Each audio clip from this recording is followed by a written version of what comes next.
Make Way for Ducklings has been a classic for over 70 years.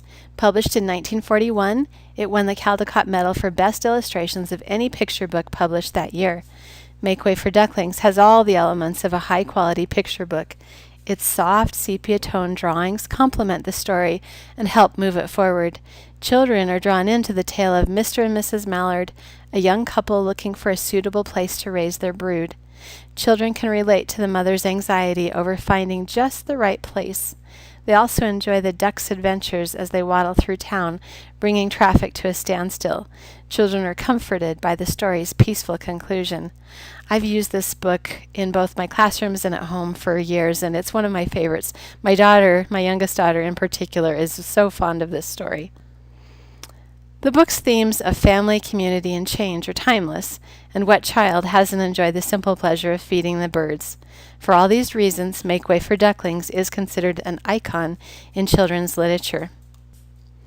Robert McCloskey grew up in Ohio but attended art college on scholarship in Boston. There he loved watching the ducks in Boston Public Garden.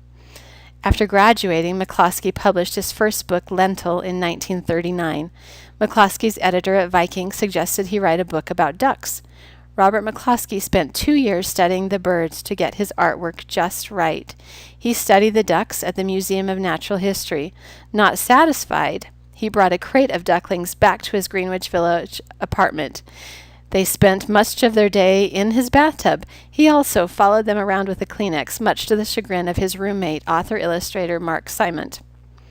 McCloskey chose pencil drawings, not because he didn't like color, but because full-page color was much more expensive to print. You can see here how accurately he portrays his subjects, yet the pages never look busy or overdone. He gives lifelike details to the birds, yet the humans are somewhat caricatured. The focus is always on the little mallard family. Another thing I love about Make Way for Ducklings and several of Robert McCloskey's other books is their strong sense of place. McCloskey uses setting almost as another character. This book takes place in Boston, and even though the book is over 70 years old, many of the buildings depicted in it are still recognizable. And the people of Boston have embraced Make Way for Ducklings as their own, and even included a sculpture of the ducklings at the Boston Public Gardens. I travel to Boston frequently for work, and my daughter always wants me to go to the park to make sure that the ducks are still there and doing fine. Robert McCloskey was, by all accounts, a lovely, gentle, shy man. He was married to Margaret Durand, a children's librarian, and the daughter of Ruth Sawyer, author of another one of my favorite books, Roller Skates.